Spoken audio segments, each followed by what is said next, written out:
So quickly, we're back because we felt like we cheated you a little bit because we talked all this shit that we were going to talk about UCL injuries and the fucking Olympics, and we ended up doing none of that. But now you're getting it anyway, so I don't want to hear it. I don't want to hear you bitching and complaining. Oh, you guys don't even talk about the things you did. No, we do. We just did it. That was like a bonus episode you got us talking about all the NFL preseason and shit. So, anyways, I'm Josh. He's Adam. Yep. This is Tripper from the Pine. If you want to listen to our other podcasts, go to GameRageMagazine.com. You can listen to us or follow us on Instagram and TikTok at Game Rage Magazine, Twitter/X at Game Rage Mag, YouTube, Game Rage Magazine. All right. Also, go check out the Anime Syndicate podcast. Follow on Instagram, anime_syndicate_podcast. Also, All Gas No Trash official on Instagram. And go check out All Gas No Trash, the Game Rage music podcast. And listen to us bitch about shit. All you fucking mouth breathers that listen to fucking anime. No, I'm just kidding. That's too mean. That's too mean. You're a fucking mouth breather. Hey, fuck you, I'm on that show. Fat! I'm on that fucking show. Hey, you know what? That show's like our #1 fucking show, too. The numbers don't lie! So it's also... Money. Yeah. I got money. Yeah. Yeah. That wasn't a personal attack. I was just saying broadly that anime fans are fat? No. Well, actually, I was the one to push the button, but yeah, you did. Yeah, I didn't push the button. Fucking cave dwellers. They're fucking. They are. They're fucking hermits. They're fucking hikikimores or whatever as they call them. Call them by their own language. They're hikikimores. That's what they are. Otakus. Fucking otakus. Anyways. None of them are listening to this anyways, because if you like anime, you don't like sports. Sorry. Oh yeah, that's true. Don't show up to school tomorrow. Yeah. Hey guys, I just want to let you know, don't show up to school tomorrow. So I guess we could just talk about the first topic, and it's not really exactly sports related. Fuck it. It'll go where it needs to. Mm-hmm. So we have the LA Olympics coming to Los Angeles. True. And that includes the return of fucking baseball. Now we got lacrosse, and I think I forgot what the third one is. I'd be surprised if it was fucking 3v3 football, but like what country would play football? No one. Other than us. We would just whoop everybody's ass. New sports added to. Damn, that would be cool if it was 3v3. Dude, we should sign up and see if we can get in on 3v3 football action. Shit, man. It's really a damn shame that there isn't another country hosting, so we could have got a free trip out of this. Oh, I know, man. No, now we just get to go down the fucking freeway. I gotta say, man, that woman, that Rachel Gunn, I think is her name, the fucking breakdancing girl.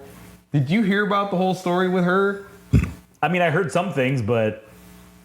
So her husband was part of the committee that allowed or would coordinate the team for the Australian team for the breakdancing competition for the Olympics, right? Dang. So she basically got in because her husband was on the committee that was formed to find out who was going to be selected for the Olympic team for Australia. Damn. So it wasn't based on merit that she got into this competition or whatever. That is fucking ridiculous. I'm not gonna lie, I actually kind of respect it because that's the kind of thuggery that we need. The fact that she conned her way, and it was evidently, I mean, shit, dude. When you see people doing breakdancing on reels and shit, I mean, they're doing fucking crazy ass bullshit, right? Yeah. And then you have this woman show up.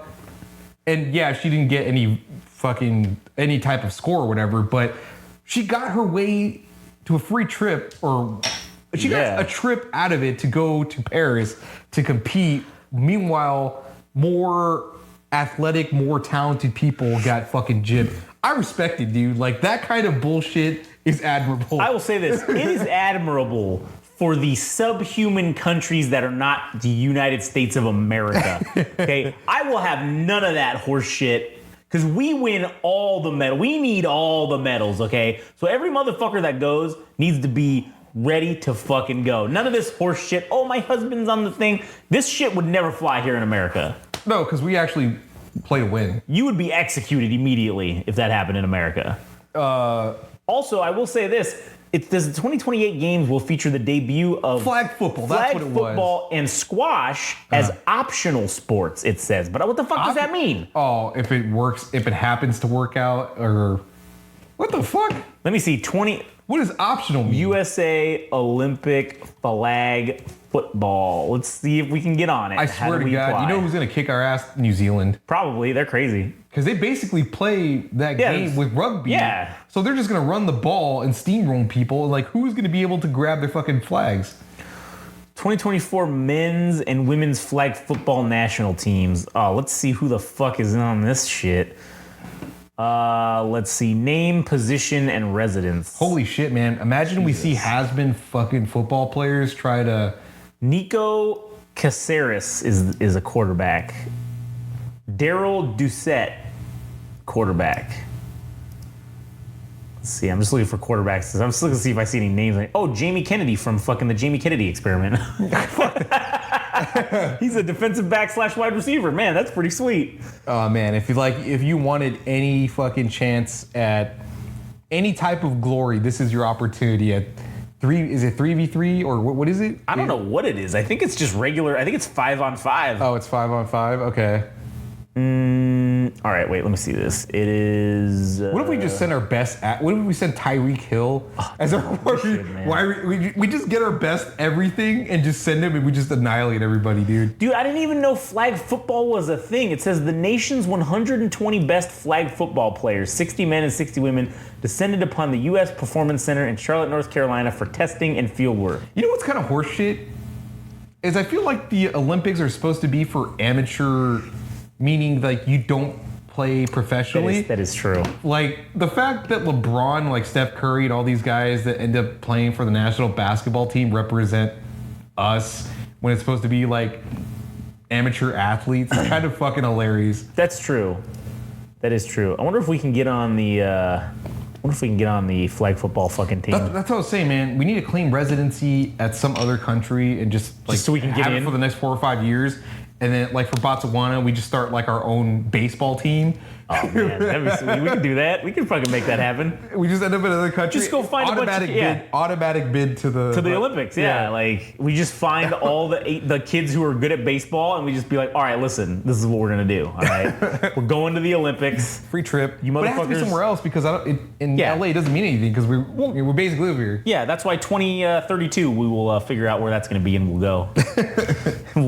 We have 8 years to get the Botswanan fucking national baseball team ready. All right. Fuck yeah, dude, this is gonna be like the Bad News Bears, but like in a foreign country, international level.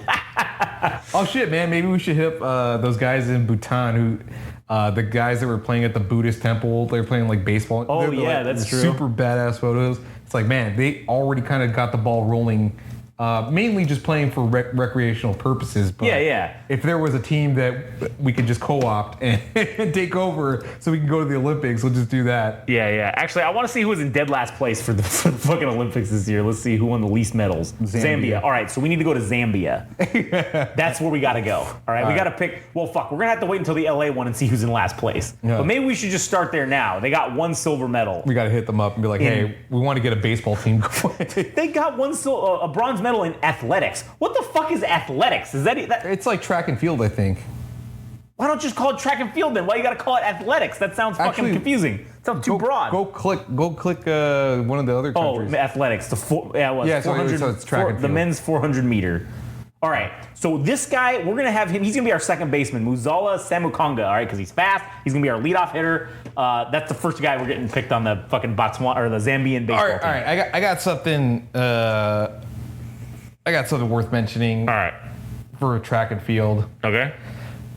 Because a lot of the countries that end up winning the long distance running, and I hope I'm not stereotyping, but I just think it's just the perfect circumstance for these type of things where like if it's fucking Kenya or one of the many countries within Africa that end up taking gold for track and field, especially for like the long distance running. I think those circumstances where water is not accessible or even how there's not that much. In some cases, there's not that much food to go around. That walking or running is kind of like the mode of transport most of the times, or not most of the times, but in some cases, that they end up becoming super athletes as a consequence of their fucking daily lives. And I feel like that's why we see countries like fucking Kenya or I can't even think of other countries, but this is their fucking life. It's life or death for them. Yeah. And they end up taking gold because who else lives a fucking lifestyle like that that's so harsh that anybody can compete with them? Because they're basically running marathons to fucking live. So true. What do you think about that? Because that I think that's why like countries like that end up taking gold for track and field, because it's just their fucking life. Yeah, no, I think that, well, also, like, they don't have access to, like, major vehicles or, like, shit like that, where it's like, yeah, like you said, it's your everyday part of your life is like, oh, you gotta walk everywhere. Or Uganda is, like, another country that has, like, another, had a number of athletes that won gold, if I'm not mistaken. Yeah. In track and field. But anyways, getting to the main topic at hand for LA Olympics, and this is more just about the creative aspect of the Olympics. So they've basically revealed some of the graphics and basically the branding for the LA Olympics itself, and it includes the typical rings that you would expect for the Olympics, and then you have LA 28, and there's a letter missing, and it's the letter A. And what this is supposed to denote or represent or depict is that, what does LA represent to you? So I think they commissioned like 32 people for this whole promotion or campaign for the LA Olympics.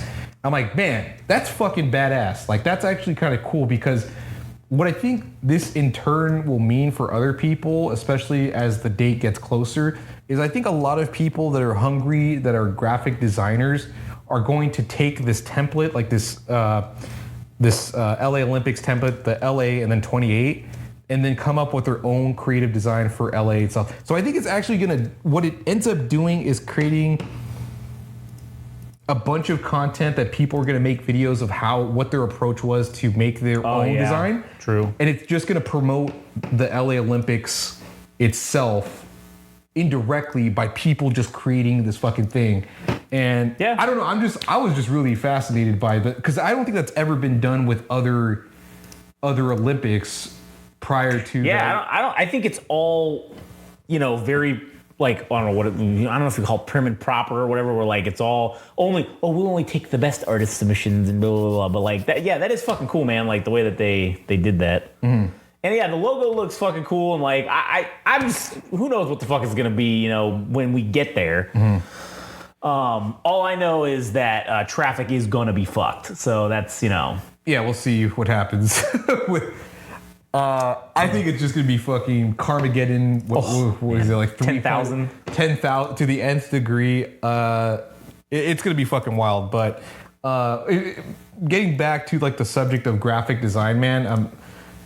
Since it is tangentially related to sports, I think this is one of the coolest things that I've seen as far as the Olympics. And I think it's gonna get a lot of people excited. And I also think it's gonna make a lot of people fucking money that are on social media, at least, that they're going to draw interest in themselves, but also promote the Olympics itself by creating content around this fucking template for the poster or like the graphic art for the LA Olympics. But anyways, I just brought that up because I thought it was fucking interesting. Yeah. No, I think it's very interesting.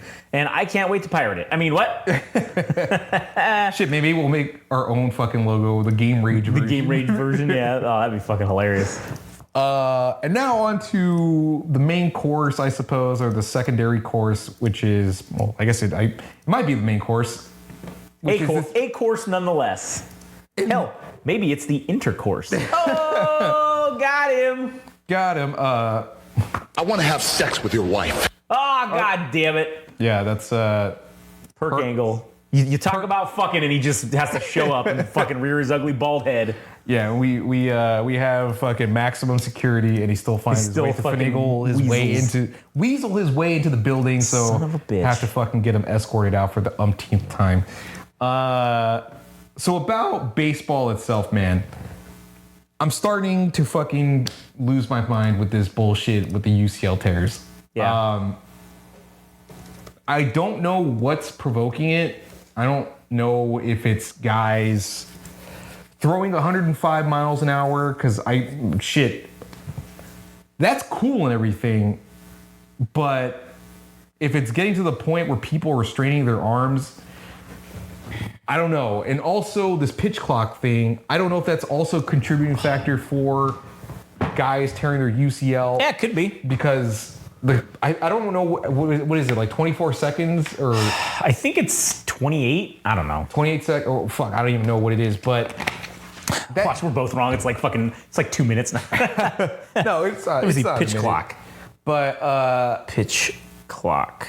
I don't know if the allotted time is enough that these guys. It's 30 seconds. It's 30 seconds. Yeah. Wait. 30-second timer between batters. Between batters, okay.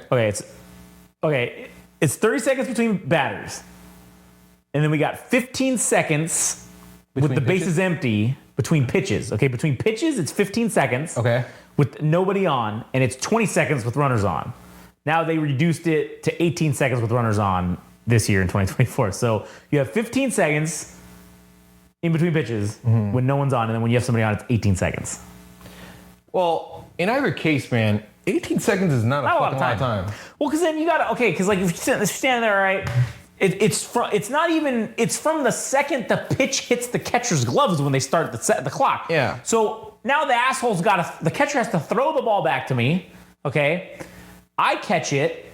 Then I got to walk to the mound, because I'm probably in front of it. So now I got to walk back to the mound. All right. I got to take my fucking stance on the rubber. I got to get the sign from the catcher who has to have gotten it or get it on the fucking pitch comm or whatever. And if I get it from the pitch comm, okay, he could be telling me the next pitch as I'm fucking walking back up. Hey, I want you to throw a fastball. Okay, you got it, boss. Fucking, I get on the mound, just take my stance, and then I look, whatever, I'm going to check the runner, and then I go. Yeah. You got 18 seconds to do all that. If there's nobody on, you only have 15 seconds to do that, but then depending on what type of pitcher you are, if you're going to throw from the full standing upright position, do the full wind up motion, or if you're going to just throw from the stretch with 1 foot on the rubber, that probably maybe will take into account people. Maybe guys have changed their stance and they don't go for the full wind up anymore, and they just go, fuck it, I'm just going to go to the stretch. And I will say, when you go from the stretch, you're not getting the full.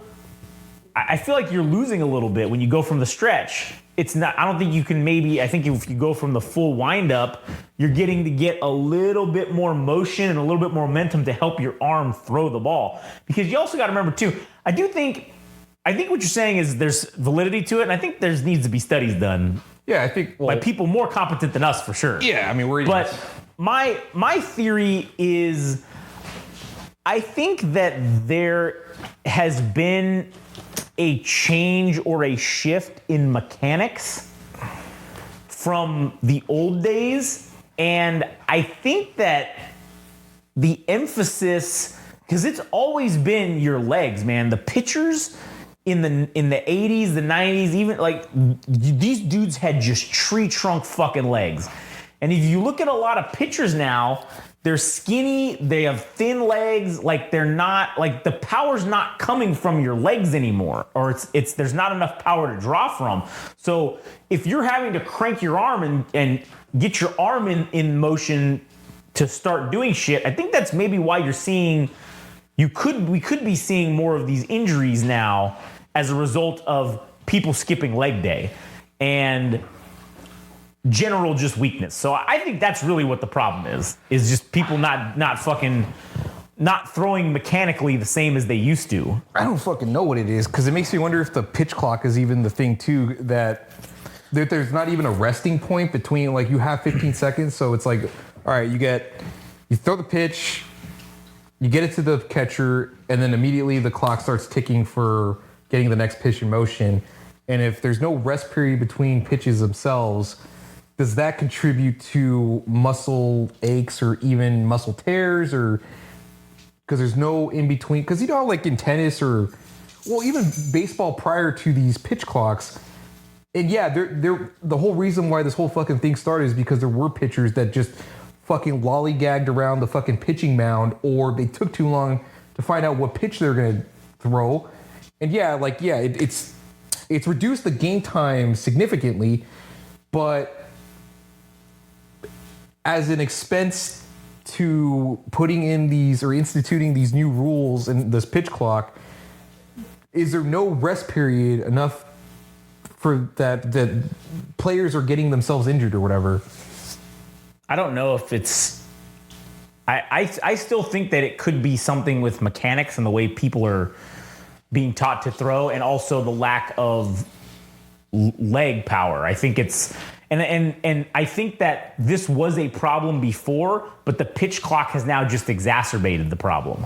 Mm-hmm. Because if people would go back to throwing from your legs or fucking whatever, it wouldn't really matter how much rest you had in between, because like your arm is just the fucking delivery mechanism. It's not the power source. But I think a lot of guys are throwing from their arm as the power source now, or a higher piece of the power source puzzle, which it should be basically at the bottom.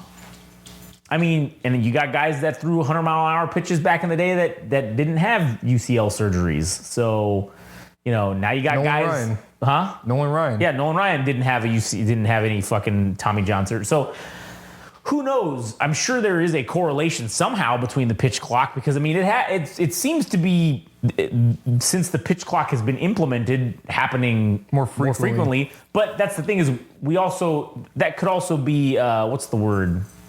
Not counterintuitive, but it could just be like, it could be that it's not substantiated by that this just exacerbated a different problem.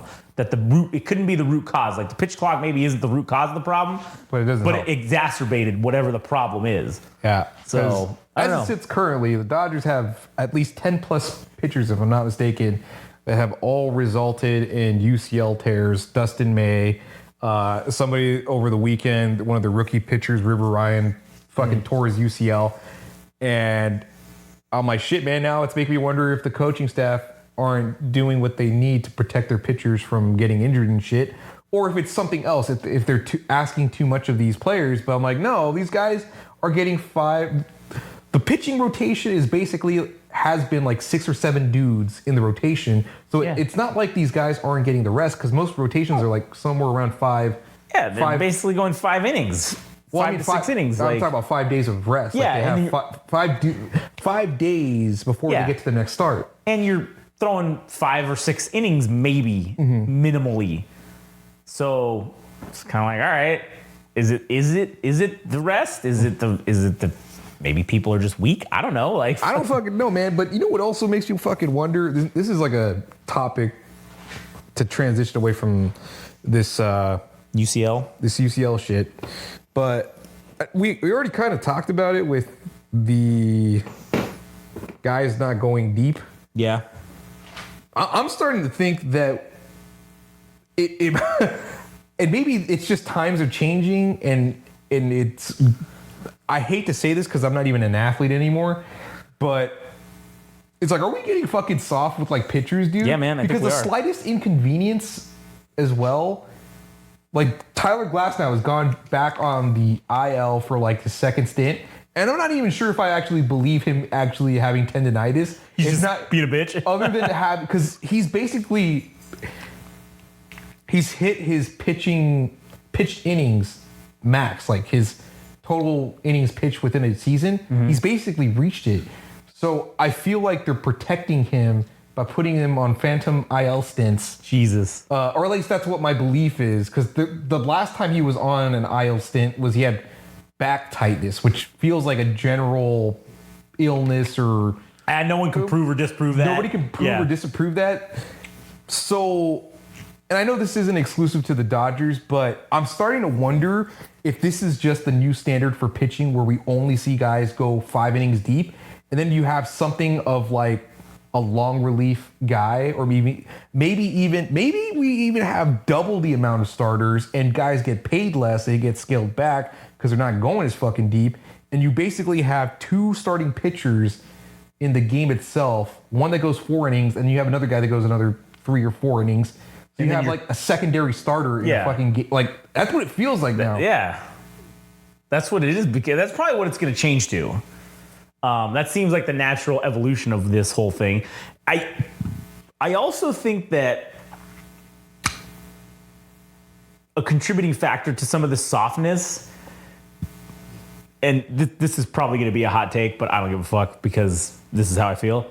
I think the way that they treat some of these guys that come out of high school and like draft them right out of fucking high school and put them in the system, or these guys that while they're in high school, they're playing games in like major league stadiums. It's like they're being groomed from like high school to get there. I feel like that kind of fucking has something to do with it as well, like the mentality. Yeah. You might have a good point, because I mean, fuck, I've been following. Dude, our Instagram follows fucking some of these assholes because, I mean, not that they're assholes, but it's these guys that I think are being kind of, I don't know if it's coddled is the right word, but it just seems like this is setting up a bad precedent, I feel like. Possibly, because one guy, I'm not going to say his name, but I don't know if he was pushed to start throwing 100 out of high school. Yeah. But that's seemingly what guys are aiming for in order to win people over. To say, this is where you got to pitch now because everybody's hitting so well, possibly because of analytics and also all the footage that everybody has on everybody, that you just need to throw fucking gas to beat pitchers because they're going to get behind on swinging or whatever. But if you're already pitching 100 miles an hour in high school, fuck, what kind of damage are you doing to your arm? Oh, throwing a baseball is like the least natural fucking motion on the planet. And you're fucking yourself up every time you do it. And if you're trying to hit 100 in high school or right out of high school, yeah, you're fucking your future up, man. Your career is not going to last. And this is, I honestly, after seeing all this shit that we've seen once we got into when we got thrust into the high school baseball scene by fucking accident, basically last year or whatever, or earlier this year, I do believe that after seeing all this stuff, I fully believe and support that there should be a moratorium. There should be an age limit on drafting into the MLB. I think like you should have to go to college and get drafted out of college. I don't think you should be pulling guys out of fucking high school at all, because baseball is a game of like longevity. And if you have dudes that you're putting into this pipeline at 18 years old and expecting shit out of them and again, they're just dumb fucking kids, man. You're not a grown, you may legally be an adult when you're 18, but you're not a fucking adult. You're still a child. You haven't fucking learned shit yet. It's also kind of manipulative. It's super manipulative. And when I see these guys that are 16, 17, 18 in these commercials for like performance centers and shit like that, okay, man, I get it, dude. Like, it's cool to be in that. It's cool to like, have that feeling of somebody wanting you or like making you feel like you're fucking Derek Jeter in a fucking Gatorade commercial, right? Like that's what they're going for. But man, you're 16, bro. You should not be worried about this. You should not be concerned about this at all. And yes, I understand. I am a boomer for sure on this issue. We didn't have this problem back when I played. Nobody was getting deals with performance centers. None of that shit existed. Nobody even fucking wanted to talk to you unless you played at the collegiate level. Even if you played in junior college, you didn't get fucking. You had to play at like fucking a 4-year D1 or D2 fucking college to even get fucking talked to. Now they're going straight to fucking high school and getting guys in shit, as we've seen and I've bitched about before. The accounts with the 8 and 9-year-olds fucking training like professional fucking players and shit. And I'm like, dude, that's not a good look. That's not good. And that's going, and I think that is going to be part of the problem with whatever this next generation is yeah, you're going to get guys that are outliers that are going to be fucking great and phenoms. But generally, it seems like the mentality of a lot of these younger people is, I'm just doing all this stuff. I'm just playing baseball. That's my whole life is baseball, right?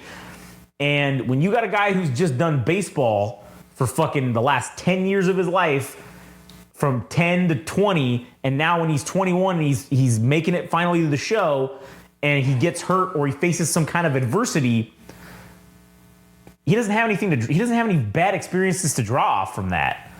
Like, people we've talked to that were in that zone or whatever, high school, it's like, bro, yeah, I get it. Like, your buddies have not faced any fucking adversity whatsoever in their life. You guys go to school. You fucking go to you don't even go to school. You go online. You go to your fucking training performance center. You throw balls fucking and do BP for fucking 4 or 5 hours a day. Maybe you do a little weightlifting. Maybe I don't even know if they're doing that. Maybe you do whatever, some kind of physical training, and that's the end of it. And then you go play in the games and shit, right? That's kind of what it's become for these people that get into this pipeline. And I think it just breeds a mentality of, I'm like owed this. This is me paying my dues of just going and doing baseball all the time. So now I'm owed this. So now when you get into the real shit and you get into the real situation and you're not given that, what happens then? What happens to that guy then? So, or if they asked, aside from that, like if they're being asked too much, right? If they're asking guys to, hey, if you want to make it, you better start throwing 100 miles an hour because you want to be recruited if you want to be scouted, this is what you have to do now. And it's like before they even have a chance to really get off and be a star in the MLB, they're already fucking setting themselves up for disaster. Well, yeah, the goalpost just continually keeps getting moved forward, and it's like that brass ring thing. It's never attainable. Like you'll never be. It's always out of reach because they're just moving the goalpost on you. And there's guys that we talked about that we said, hey, you know what? We're gonna watch these dudes over the next 5, 6, 7 years, depending on how long their careers last, and see where they are 5 years from now. And people that are being touted as phenoms now, I doubt will be anything of the sort in 5 to 7 years. Yeah. Because of this fucking shit. One thing I have to say about pitching as well, because now that we're on the subject of speed. Yeah. Who gives a fuck if somebody could throw 105? Yeah, is it cool and is it gimmicky? Like, is it cool to see a guy throw that fast? Fuck yeah, it's awesome. Like, holy shit. This is what athletic ability is at its peak, right? But fuck, man, most of those guys can't even locate the fastball. Right. Most of the guys who throw in the high 90s can't even locate the fastball. So what's funny about that is, okay, I don't know if this has a name or not, but I'll refer to it as the batting cage principle when it comes to speed. So yeah, it's cool to say that, you could hit triple digits or you could throw 100 miles an hour, right?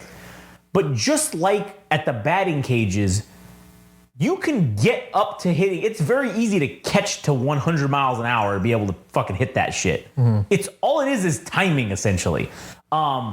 So if you fucking go from 50 to the 60 cage, to the 70 cage, to the 80 cage, to the 90 cage, and then to the 100 cage, right? You work your way up, and eventually you can hit 100 mile an hour fastballs like it's no big deal if you practice it enough. And guess what? Fucking cat. The way you held her. Yeah, well, I don't want her to fucking. Yeah. She'll just latch onto my shoulder, and that pisses me off. But I will say, what the fuck was I saying? We were talking about the batting cage theory. It doesn't matter if you can fucking throw 100 miles an hour. Eventually, everyone's just going to be able to hit that. So, sure, maybe for like 12 to 18 months, you might be unstoppable. But then once everybody figures it out and it just becomes the norm. You just fucking shorten their swing. Yeah, you shorten your swing and you start your swing sooner. That's all you need to do. Because it's still eye contact, bat on the ball. You train it enough, you will see the ball. It's just a training issue. Yeah. So your phenomenal feat of throwing 100 mile an hour, yeah, it's cool, it's gimmicky in the moment, but like at the end of the day, it doesn't last. It doesn't define you as a pitcher. It's like it shouldn't, because you aren't going to be able to do that for very fucking long. Yeah. That guy on the Angels, the fuck Ben what's his Joyce? name? Yeah. Sure, it was cool as shit to see a triple digit number get hit every fucking pitch when he was closing, but tell me where you're at in 5 years. Are you still going to be able to do that in 5 years? Doubt it. I doubt if you're going to be able to do that in 3 years. Yeah, I think pitching command should be like the most important thing taught at any fucking level is if you can fucking locate, because you're basically a magician at that point. If you could put your pitches where they need to be, and you know the guy as a hitter, Right. where he falls short in his swing, like where the problems are. You can attack it every single time. You already know. Like, so it doesn't matter how fast you throw because you already see how the batter is. Yeah, exactly. So 105 miles an hour is not going to make a fucking huge difference. Makes fuck all difference. Yeah. So, Yeah. Anyways, how long was that? we've been going for 36 minutes, so sounds okay. about right. Oh. Anyways, well, that'll be it for us. You go to GameRageMagazine.com. There might be a follow-up to this the next time we have a Chirping from the Pine episode. Yeah, I'm sure there will be. So you go to GameRageMagazine.com. Follow us on Instagram and TikTok at GameRageMagazine, Twitter /X at GameRageMag. YouTube, Game Rage Magazine. You can also go follow All Gas No Trash Official on Instagram, as well as anime_syndicate_podcast. And go listen to the Anime Syndicate podcast, as well as the All Gas No Trash. That'll be it. If your fucking kid plays baseball, don't make an Instagram account. That's the fucking basic. Don't make any social media accounts. Don't expose your kid on social media just because you think he's going to be an MLB star. Yeah, because guess what? He's not. I'm sorry. He's just not.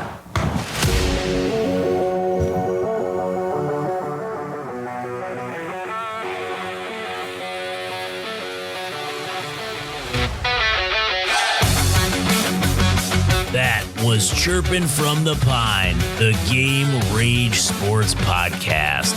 You can follow us on Instagram and TikTok at Game Rage Magazine. Follow us on X at Game Rage Mag. You can go to our website, www.GameRageMagazine.com.